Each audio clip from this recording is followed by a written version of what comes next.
O início do ano letivo é um marco de expectativa, mas para estudantes com transtorno do espectro autista, o TEA, a quebra da rotina e o ambiente novo podem ser uma grande fonte de ansiedade.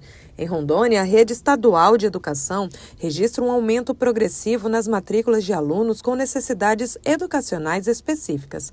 A pergunta que fica é: como a escola pode se preparar para receber bem estes estudantes desde o primeiro dia? Então, em relação a essas estratégias inclusivas, que são importantíssimas, eu sugiro que antes mesmo que inicie, as famílias atípicas elas possam realmente visitar a escola com antecedência. É interessante que as famílias possam ir antes para apresentar a escola, os espaços da escola, onde essa criança, esse aluno, na realidade, ele vai utilizar.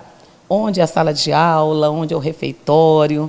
E existem outras questões para criar o vínculo, porque isso já é o vínculo que é estabelecido, não apenas no primeiro dia, mas antes do primeiro dia, para que eles possam realmente ter sucesso na escola. É importante também, uma outra estratégia interessante, que eles possam conhecer a professora ou a diretora com um álbum de fotografias, uma fotografia, imagem, porque as pessoas com TEA, com transtorno do espectro autista, elas são mais visuais do que verbais. A antecipação é a primeira estratégia. Conhecer o espaço e os rostos com calma, antes do tumulto do primeiro dia, ajuda a construir segurança. Marcilene, que é pedagoga, especialista em autismo e mãe de uma jovem de 25 anos com TEA grau 3, destaca que a previsibilidade deve continuar dentro da sala de aula. Nós temos outras estratégias importantes que na escola possa ter uma rotina escolar, realmente uma rotina com imagens,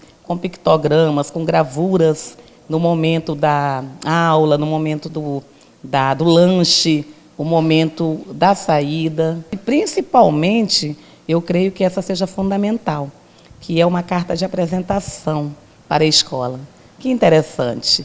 O que seria essa carta de apresentação? Um breve resumo do perfil do aluno, o que o aluno gosta, quais são os seus interesses, também as suas dificuldades, as suas necessidades. Nesta carta de apresentação, também pode se apresentar estratégias para a regulação do aluno. Caso ocorra uma crise, como que a escola deve lidar, enfim, a parceria escola-família é essencial para o sucesso deste aluno na escola. Essa carta de apresentação é a ponte inicial para uma parceria que precisa ser constante. O diálogo entre família e escola não pode parar no primeiro encontro. É essa comunicação que permite ajustes no processo de ensino e aprendizagem, algo previsto na Constituição e essencial para a inclusão de fato. Tem que existir essa parceria de fato, então a comunicação, o diálogo, ele deve ser constante.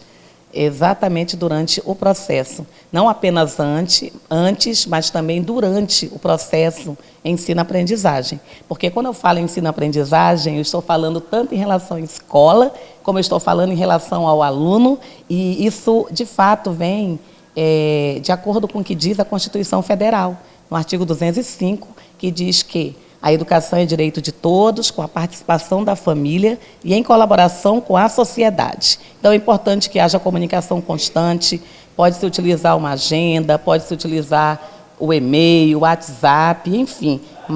E principalmente esse olhar que está de frente, ter esse momento de empatia. Mas a caminhada muitas vezes encontra obstáculos. De mãe para mãe, Marcilene deixa um conselho baseado na própria experiência em busca dos direitos da filha. Que possamos enfrentar as barreiras existentes.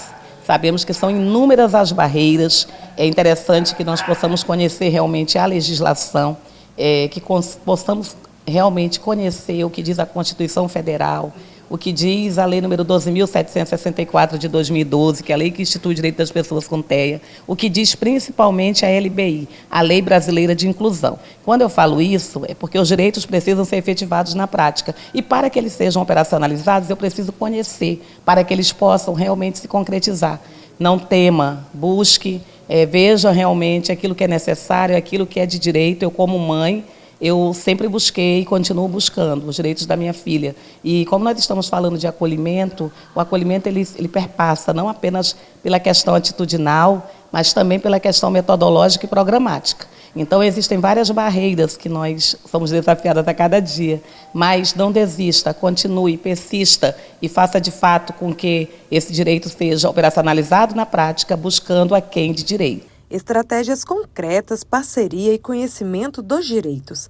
Essa é a receita apontada por quem entende do assunto para que o retorno às aulas seja um passo seguro para alunos com autismo. Um processo que, quando bem feito, não apenas inclui, mas enriquece o ambiente escolar para todos.